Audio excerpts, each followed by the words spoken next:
Assalamualaikum warahmatullahi wabarakatuh. Kepada yang terhormat Bapak Muhammad Syarif Khalili MPDI selaku dosen pengampu mata kuliah Pemikiran Modern dalam Islam.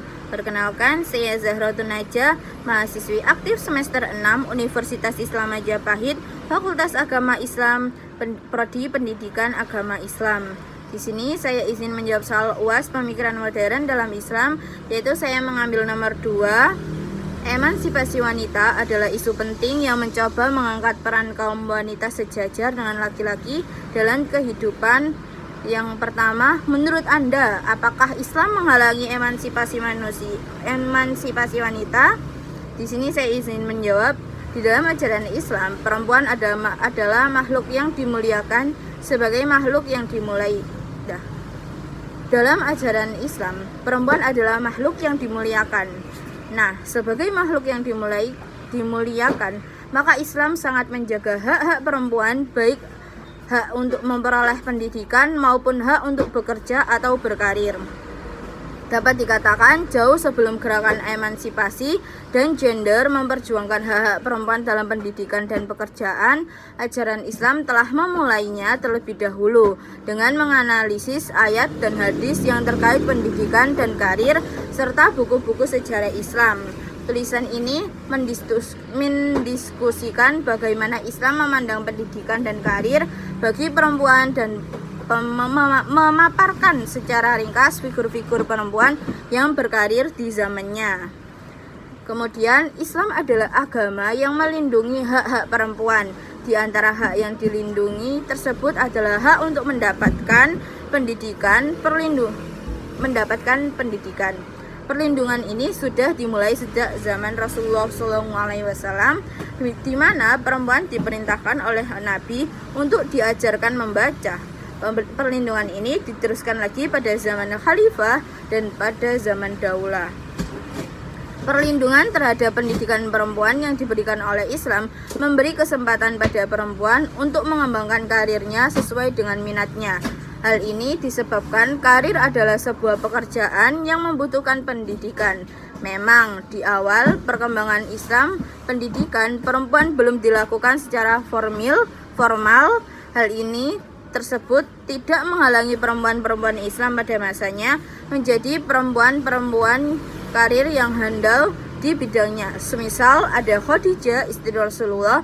Dengan demikian dapat dikatakan Islam tidak menghalangi perempuan untuk memperoleh pendidikan dan berkarir sesuai dengan pendidikan yang diperolehnya. Sebelum membahas pendidikan dan karir, perempuan dalam Islam terlebih dahulu dibahas kedudukan perempuan dalam Islam. Hal ini penting mengingat cara pandang terhadap perempuan akan mempengaruhi cara memperlakukan perempuan. Seperti yang sudah dibicarakan pada bagian pendahuluan tadi, bahwa perempuan di dalam ajaran Islam sesungguhnya memiliki kedudukan yang tinggi. Dengan kedudukan yang tinggi ini, perempuan dapat mempengaruhi kehidupan umat manusia.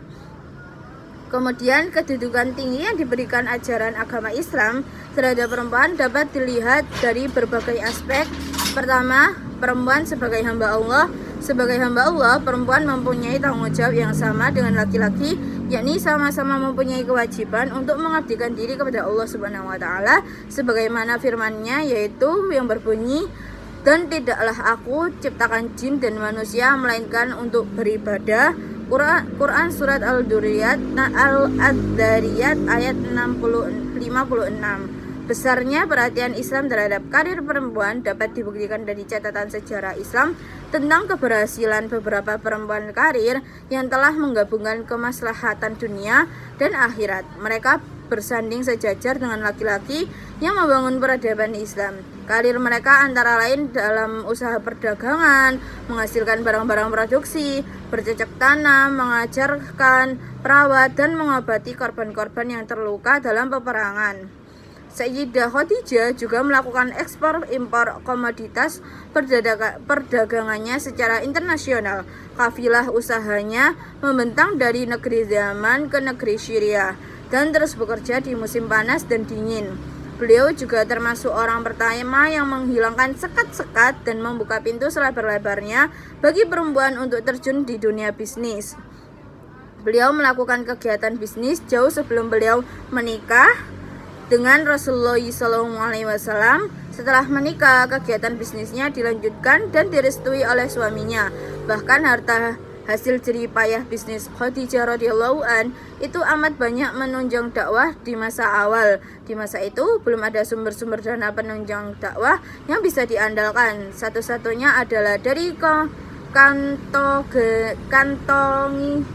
kantong istri beliau yang dikenal sebagai businesswoman yang ulung. Yang kedua, pertanyaannya adalah, menurut Anda, apakah perbedaan antara emansipasi dalam konsep Islam dengan emansipasi wanita dalam konsep Barat? Di sini saya izin menjawab, perbedaan antara emansipasi wanita dalam konsep Islam dan dalam konsep Barat dapat dilihat dari perspektif sejarah, budaya, dan filosofi yang mempengaruhi keduanya. Berikut ada beberapa perbedaan utama. Yang pertama yaitu ada konsep dasar dan tujuan. Ada dasar ajaran, tujuan. Emansipasi wanita dalam konsep Barat juga ada dasar ajaran dan ada tujuan. Yang kedua ada faktor pendekatan dan implementasi. Yang ketiga ada konteks sosial dan budaya.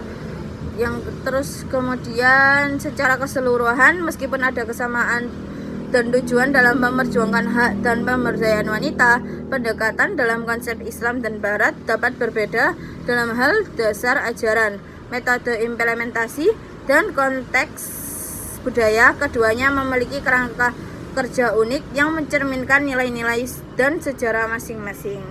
Sekian dari saya, kurang lebihnya saya mohon maaf. Akhir kata, assalamualaikum warahmatullahi wabarakatuh.